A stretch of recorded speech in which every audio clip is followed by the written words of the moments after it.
ஒன்றும் எந்த இடத்துலையும் பிரச்சனை இல்லை. கடற்கரை ஓரமெல்லாம் மழை இல்லை. இப்போ நேரம் அங்கே தான் முக்கூடல் தான் போகிறோம். அங்கே ஏதாவது பிரச்சனை இருந்தால் பார்த்துக்கலாம்.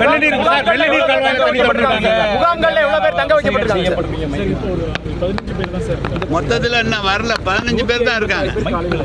156 பேர் இருந்தாங்க, 15 பேர் தான் இருக்காங்க, போயிட்டாங்க. நீங்கள் என்னமோ கேட்டீங்க? தாமிரபரணி ஆற்றில் இப்போ எவ்வளவு கியூசஸ் தண்ணி போகுது? 65,000. அந்த எல்லாம் ஒன்றும் பாதிக்காது. 65,000 1 லட்சம் வரை தாங்கும். சரி, வெள்ள நீர் கால்வாயில் தண்ணி திறந்து விட்டுருக்கீங்களா? இல்லை, திறக்கல.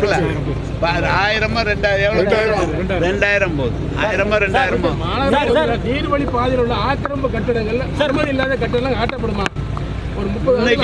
நான் சொல்றேங்க, அனுமதி இல்லாத கட்டணம். நீர்வழி புறம்போக்கு, வாய்க்கால் தண்ணி வடிகிற புறம்போக்கு அந்த ஆக்கிரமிப்பெல்லாம் எடுக்க சொல்லிட்டோம். கமிஷனர் எடுக்க ஆரம்பிக்கிறார். சார், அதிகாரிகள் ஒவ்வொரு முறையும் வழக்கமான நடைமுறை தான் இந்த ஆய்வுங்கிறது.